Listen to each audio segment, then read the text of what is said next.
가족이 불행하게 사는 걸로 최후를 맞이하게 되겠죠.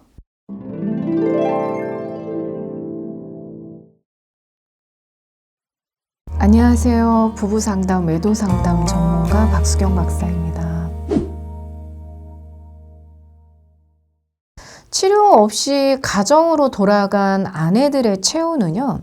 사실 이제 아내들은 외도에 대해서 남편이 알게 되었잖아요.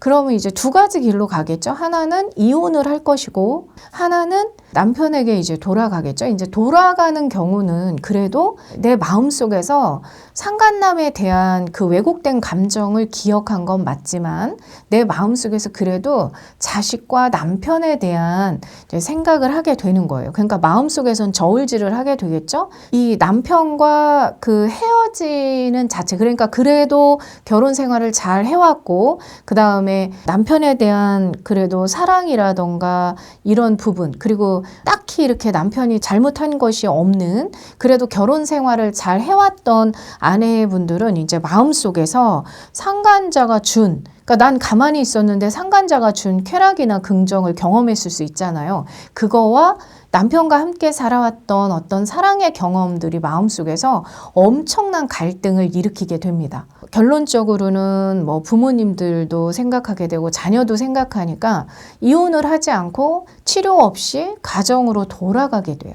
그리고 남편이 분노를 하거나 화를 내거나 고통스러워하거나 그런 모습들을 보면 나름대로 노력을 하게 됩니다. 그리고 남편이 치료를 가자고 이야기를 해도 치료를 안 가려고 그래요. 왜냐하면 내가 좋은 일로 가는 게 아니고 외도를 하는 나한테 뭐라고 할 것 같고 내가 심판받으러 가는 것 같고 또 외도 사실을 외도의 과정 중에 일어났던 걸 다 이야기를 해야만 할 것 같고 그렇다 보니까 상담을 가기는 싫어해요. 그리고 내 남편은 내가 잘 아니까 내가 사랑도 주고 잘해주면 남편이 괜찮아질 거야. 그리고 이제 나름대로 남편을 맞춰주고 이제 나름대로 노력을 하게 돼요. 벌써 우리가 외도를 했거나 상간자의 인생을 사는 사람들의 특징이 뭐가 있냐면 맞춰주고 잘해주는 게 사랑이라고 또 왜곡한 부분이 있어요. 그게 아닌데. 그러다 보니까 아주 열심히 적극적으로 맞춰주고 잘해줍니다. 근데 문제는 뭐냐면 남편이 이미 트라우마가 생겨 있잖아요. 근데 거기에다 잘해주고 맞춰주면 트라우마 상태에서 치료가 안 된 상태에서 그냥 덮어지게 되다 보니까 이게 결혼 생활 동안에 남편들이 기분이 좋으면 잘해주시는데 기분이 안 좋거나 그러면 뭐 폭언, 폭력이라던가 이런 것들을 아무렇지 않게 일삼게 되는 심리 장애, 성격 장애가 발병될 가능성이 크거나 아니면 아내의 눈치를 보고 이제 남편 자체가 이렇게 불안 속에 살아가면서 이제 조금만 스트레스를 줘도 견디지 못하는 요때 이제 아내분들은 내가 잘못을 했으니까 죄인이니까 남편이 화내는 건 당연한 거고 뭐 한 달에 한 번씩 내가 견디면 되고 가끔 견뎌주면 되는 거고 죄인 입장에서 뭐 그 정도는 견디고 살아야 되지 않겠어? 뭐 이렇게 하면서 이제 견뎌주게 되는데요.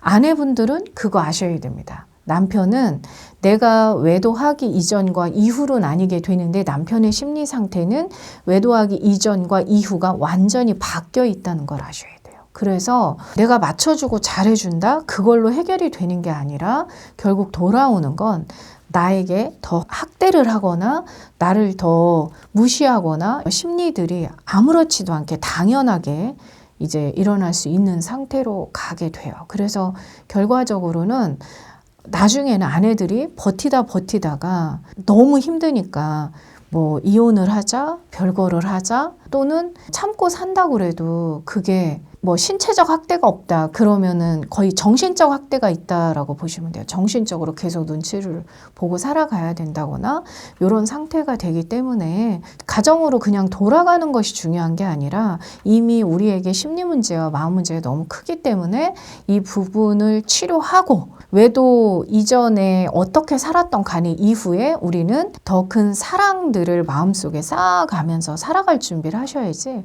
그렇지 않으면 그 견디는 삶 속에서 아이들이 가져야 될 공포심이라던가 그 불행한 마음들이 아이들의 삶까지 이제 문제를 일으킨다는 것을 아셨으면 좋겠습니다. 가족이 불행하게 사는 걸로 최후를 맞이하게 되겠죠.